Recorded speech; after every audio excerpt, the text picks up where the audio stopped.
요즘 이상한 일이 벌어지고 있습니다.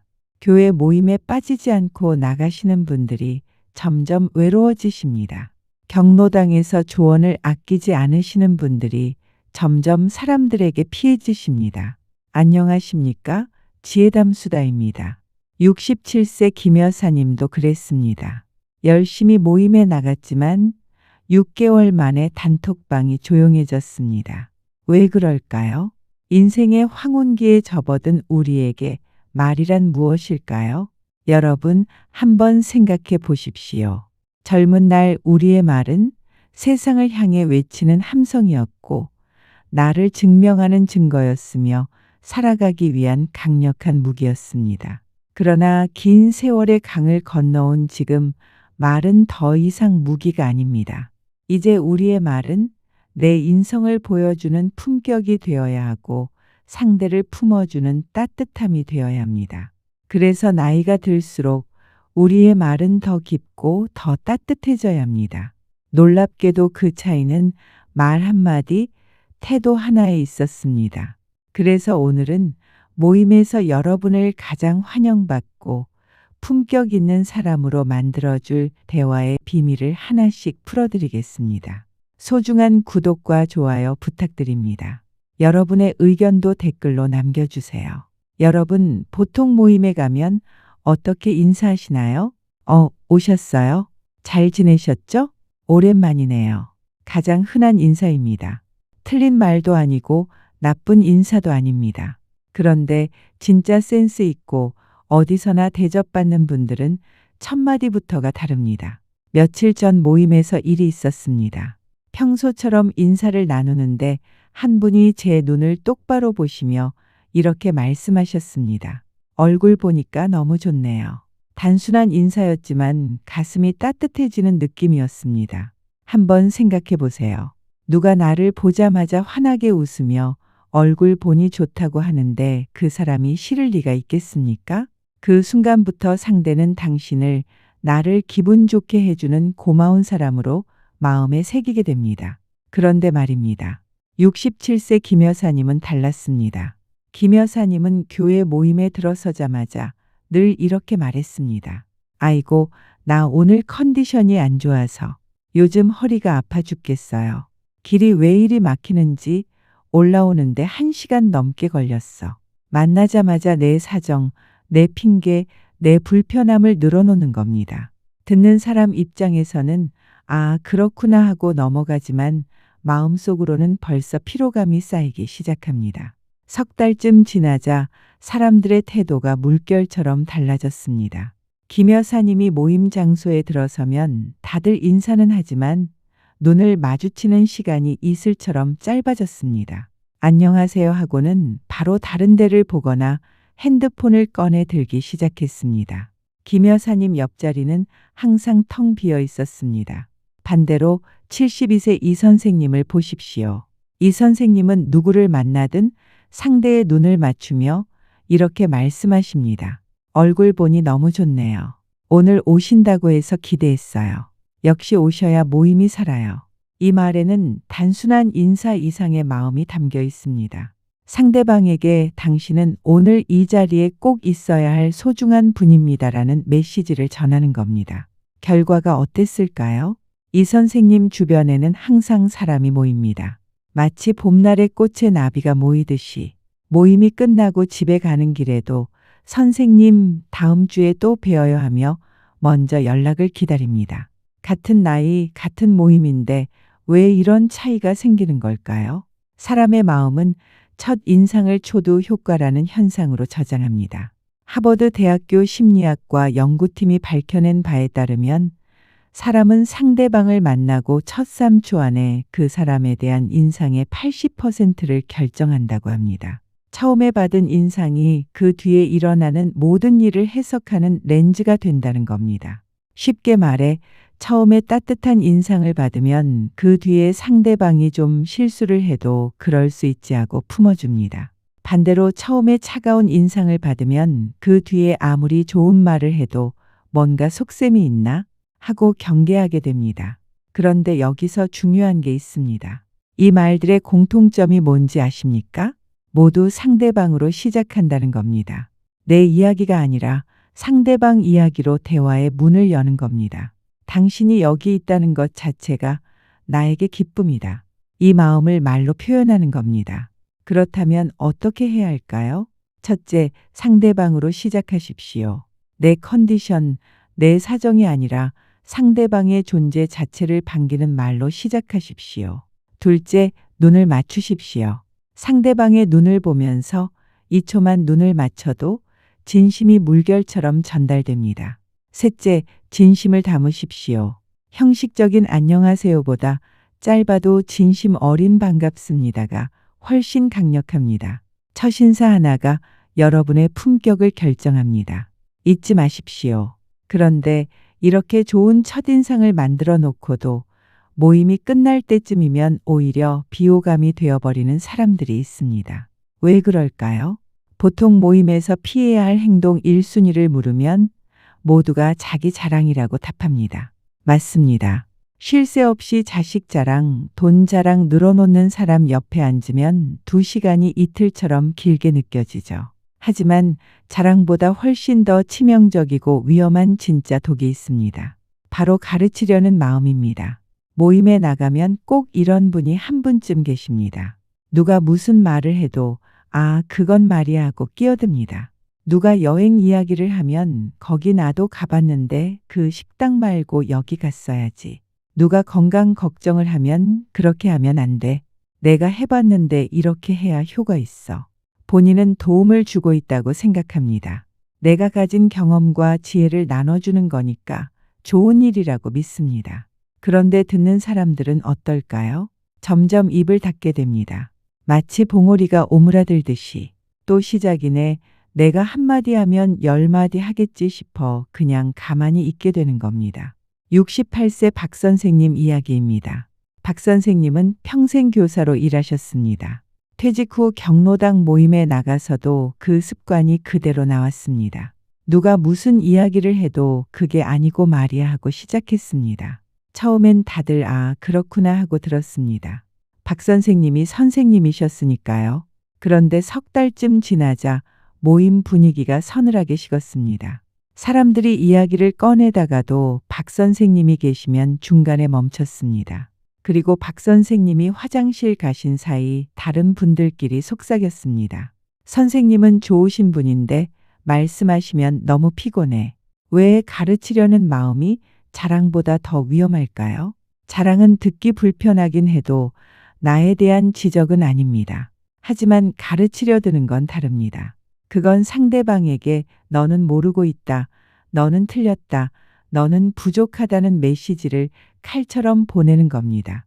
더 안타까운 건 자랑하는 사람은 본인이 자랑하고 있다는 걸 어느 정도 알지만 가르치려는 사람은 본인이 도움을 주고 있다고 착각합니다. 그래서 멈추지 못합니다. 사람의 마음에는 참 묘한 특성이 하나 있습니다. 내가 원하지 않았는데 받은 조언은 아무리 좋은 내용이라도 가시처럼 불쾌하게 느껴진다는 겁니다. 심리학에서는 이것을 심리적 반발 현상이라고 부릅니다. 특히 나이가 들수록 이 반발심은 산처럼 더 커집니다. 60, 70년을 살아온 분에게 이건 이렇게 하세요라고 하면 속으로 어떤 생각이 드시겠습니까? 내가 너보다 오래 살았는데 그것도 모르겠냐? 이런 마음이 드는 게 당연합니다. 대화는 옳고 그름을 가리는 재판이 아닙니다. 마음과 마음이 오가는 따뜻한 통로여야 합니다. 그렇다면 어떻게 해야 할까요? 첫째, 조언을 구하기 전까지는 입을 다무십시오.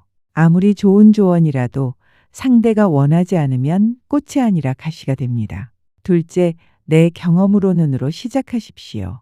당신은 이렇게 해야 해가 아니라 나는 이렇게 했었어로 말하면 상대방은 선택의 여유를 느낍니다. 셋째, 옳고 그름을 따지지 마십시오. 내가 맞아 하고 이기는 순간 관계는 금이 갑니다. 이기는 것보다 관계가 더 소중합니다. 가르치려 들지 말고 함께 고민하는 자세. 이것이 나이 들어 가장 빛나는 품격입니다. 그렇다면 대신 무엇을 해야 할까요? 바로 경청입니다. 며칠 전 모임을 끝내고 집에 오는 길에 문득 이런 생각이 들었습니다. 오늘 그분이랑 대화가 참 좋았어. 그런데 참 이상했습니다. 곰곰이 떠올려 보니 그분이 무슨 말을 했는지 기억이 잘 안 나는 거예요. 그분이 유머스러운 분도 아니었고 대단한 정보를 준 것도 아니었습니다. 그런데 왜 저는 그분과 또 만나고 싶고 그 대화의 시간이 마음에 오래 남았던 걸까요? 곰곰이 생각해 보니 알겠더라고요. 그분은 말을 잘한 게 아니라 제 이야기를 따뜻하게 들어줬던 겁니다. 그러고 보니 그날 대화에서 말을 많이 한 건 저였습니다.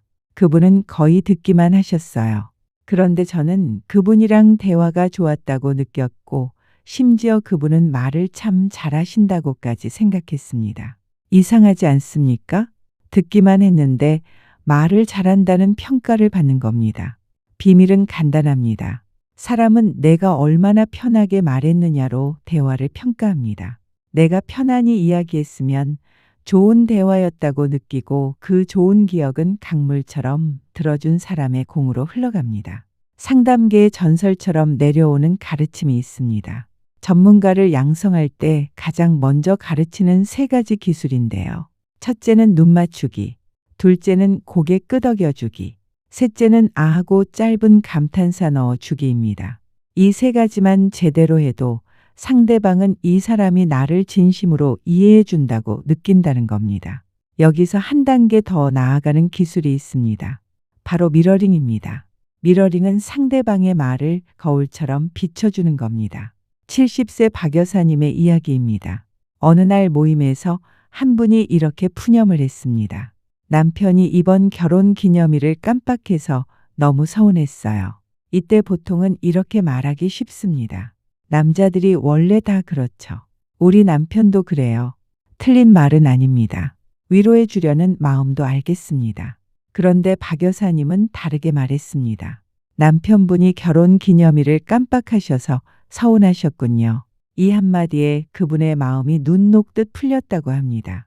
감정이 정확하게 이해받았다는 느낌이 들었기 때문입니다. 이 사람이 내 마음을 알아주는구나. 조언을 해준 것도 아니고 해결책을 제시한 것도 아닌데 마음이 풀렸습니다. 우리는 누군가에게 속상한 이야기를 할 때 사실 해결책을 원하는 게 아닐 때가 많습니다.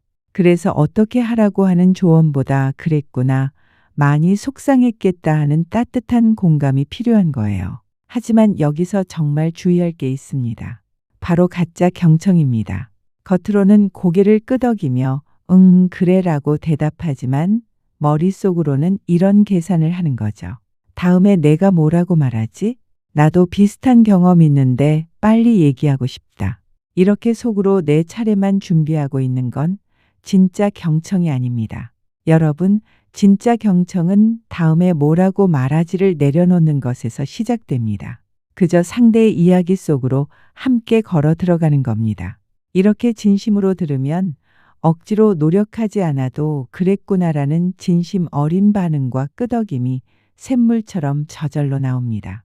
말을 잘하는 사람보다 잘 들어주는 사람이 더 오래 기억되고 더 깊이 사랑받습니다. 이것을 잊지 마십시오. 그런데 잘 들어주려다가 오히려 실수하는 경우가 있습니다. 관심을 표현한다고 한 질문이 상대방의 마음에 상처를 주는 경우입니다. 여러분, 우리가 모임에서 가장 많이 묻는 말이 무엇인지 아십니까? 애들은 잘 지내? 손주는 몇 살이야? 아들이 뭐 한다고 했지? 바로 가족 질문입니다. 별 생각 없이 순수하게 궁금해서 물어봅니다. 그런데 이 질문이 때로는 날카로운 칼이 된다는 사실 아시나요? 젊었을 때는 다들 비슷비슷했습니다. 아이 키우고 일하면서 바쁘게 살았습니다. 그러나 60대, 70대를 넘어서면 각자의 가정 형편은 강물이 갈라지듯 천차만별이 됩니다. 누구는 자식 덕에 효도받으며 웃음꽃을 피우며 살지만 누구는 연락이 끊긴 자식 때문에 밤마다 눈물로 베개를 적십니다. 69세 최 여사님 이야기입니다. 최 여사님의 큰아들은 5년 전 이혼 후 연락이 뜸해졌습니다. 작은 아들은 취업이 안 돼 40이 넘었는데도 아직 집에서 지냅니다. 모임에 나갈 때마다 누군가 꼭 묻습니다. 아들들은 잘 지내? 손주는 보고 지내? 질문하는 사람은 그저 안부를 묻는 것뿐입니다. 하지만 대답하는 최 여사님은 순간 가슴이 철렁 내려앉습니다. 솔직하게 말하자니 창피하고 거짓말하자니 찜찜합니다. 결국 뭐 그럭저럭 지내지 하고 얼버무리게 되죠. 말은 넘겼을지 몰라도 마음속엔 왜 굳이 저런 걸 묻나라는 씁쓸함이 그림자처럼 깔리게 됩니다. 특히 최악은 비교가 섞인 질문입니다. 민순이네 아들은 이번에 대기업으로 이직했다던데. 이런 말은 무심코 던진 말일지 몰라도 듣는 사람에게는 비수가 됩니다. 그런데 여기서 놀라운 게 있습니다. 진짜 품격 있는 사람은 질문의 방향부터 다릅니다. 자녀나 배경이 아니라 지금 내 앞에 있는 사람 그 자체에 햇살처럼 따뜻하게 집중합니다. 73세 정 선생님을 보십시오. 정 선생님은 모임에 나가면 절대 가족 이야기를 먼저 묻지 않습니다. 대신 이렇게 묻습니다. 요즘 관심 있는 게 뭐예요? 요즘 뭐 할 때 제일 즐거우세요? 이런 질문은 열린 질문입니다. 상대방이 하고 싶은 이야기만 골라서 편하게 말할 수 있게 문을 활짝 열어주는 겁니다. 가족 얘기를 하고 싶으면 가족 얘기를 하면 되고 취미 얘기를 하고 싶으면 취미 얘기를 하면 됩니다. 선택권이 상대방에게 있는 겁니다. 모임에서 질문할 때 딱 하나만 기억하십시오. 이 질문을 내가 받으면 기분이 어떨까? 이 한 가지만 생각해도 무례한 질문은 사라지고 여러분은 또 보고 싶은 매력적인 사람으로 기억될 것입니다. 자, 이제 모임이 즐겁게 마무리되었습니다. 그런데 여기서 여러분을 절대 잊을 수 없는 사람으로 만드는 결정적인 한 방이 남아 있습니다. 여러분, 대화에서 가장 중요한 순간이 언제인지 아십니까? 처음도 중간도 아닙니다. 바로 마지막입니다. 이건 심리학으로 증명된 사실입니다. 노벨 경제학상을 받은 심리학자 데니얼 카너먼은 사람의 기억에는 분명한 법칙이 있다고 밝혔습니다. 바로 피크앤드 법칙입니다. 카너먼에 따르면 사람은 어떤 경험을 기억할 때 전체를 기억하지 못한다고 합니다. 대화가 얼마나 길었는지, 중간에 어떤 사소한 이야기가 오갔는지는 물거품처럼 금방 잊어버리죠. 대신 딱 두 가지를 기억합니다. 가장 강렬했던 순간과 마지막 순간입니다. 모임도 마찬가지입니다. 2시간 동안 좋은 대화를 나눴더라도 헤어질 때 인상이 좋지 않으면 기억은 한순간에 부정적으로 바뀝니다. 반대로 중간에 조금 어색한 순간이 있었더라도 마지막을 잘 마무리하면 그 모임은 참 좋았던 자리로 마음속에 오래 남습니다. 그래서 헤어질 때 하는 말 한마디가 그날 모임 전체의 인상을 결정짓는 겁니다. 그렇다면 여러분은 평소 어떻게 헤어지십니까? 다음에 또 봐요. 들어가세요. 조심히 가세요. 보통 이렇게 말씀하시나요? 물론 나쁜 인사는 아니지만 평범해서 기억에 남지 않습니다. 그런데 말입니다. 진짜 대화의 고수들이 헤어질 때 반드시 이 말을 합니다. 오늘 덕분에 시간 가는 줄 몰랐어요. 이 말이 왜 그토록 강력할까요? 첫 번째는 상대방을 주인공으로 만들어 주기 때문입니다. 오늘 재미있었다가 아니라 덕분에라고 했습니다. 재미있었던 이유가 상대방 때문이라고 말해주는 겁니다. 듣는 사람은 내가 이 모임에 기여했구나 하는 뿌듯함이 마음속에 꽃처럼 피어납니다. 둘째는 시간 가는 줄 몰랐다는 건 그만큼 그 시간이 소중했다는 뜻입니다. 지루함이 전혀 없었고 당신과의 시간이 값졌다는 진심이 담긴 겁니다. 여기에 덧붙이면 더욱 빛나는 표현들도 있습니다. 오늘 많이 배우고 갑니다. 오늘 이야기 정말 좋았어요. 다음에 또 듣고 싶네요. 건강하셔야 다음에 또 뵐 수 있잖아요. 꼭 건강하세요. 이 표현들의 공통점이 보이시나요? 내가 좋았다는 자랑이 아니라 당신 덕분에 행복했다는 따뜻한 메시지를 전하는 것이죠. 그런데 이거 아세요? 진짜 고수들은 헤어질 때 다음 만남에 씨앗을 뿌리며 마침표를 찍습니다. 오늘 말씀하신 그 맛집 다음에 같이 가봐요. 그 책 꼭 읽어볼게요. 다음에 만나면 그 얘기 또 해요. 이렇게 말하면 오늘 모임은 끝이 아니라 새로운 만남으로 이어지는 설렘이 됩니다. 상대방은 이 사람이 나를 다시 만날 가치가 있는 사람으로 생각하는구나라며 깊은 여운을 품고 돌아가게 됩니다. 만약 모임에서 의미 있는 대화를 나눴다면 다음날 간단한 연락을 보내보세요. 카톡 메시지로 어제 만나서 반가웠습니다. 건강하세요라고 한 줄만 보내도 됩니다. 나이가 들면 새로운 관계를 만드는 것보다 곁에 있는 소중한 관계를 잘 유지하는 것이 훨씬 중요합니다. 여러분, 나이가 들면 말 한마디 한마디에 무게가 실립니다. 그 무게를 상대를 가르치거나 억누르는 데 쓰지 마십시오. 대신 상대를 품어주고 지지해주는 따뜻한 힘으로 쓰시기 바랍니다. 오늘 우리가 나눈 이야기를 한번 정리해 보겠습니다. 첫째, 첫인사를 바꾸십시오. 오셨어요? 가 아니라 얼굴 보니 너무 좋네요라고 하면 상대방의 마음이 활짝 열립니다. 둘째, 가르치지 말고 들어주십시오. 조언을 구하기 전까지는 그저 진심으로 들어주기만 하면 됩니다. 고개를 끄덕이고 그랬구나 하고 공감해 주는 것만으로도 당신은 최고의 대화 상대가 됩니다. 셋째, 질문을 조심하십시오. 가족 이야기 대신 요즘 관심 있는 게 뭐예요? 하고 열린 질문을 하십시오.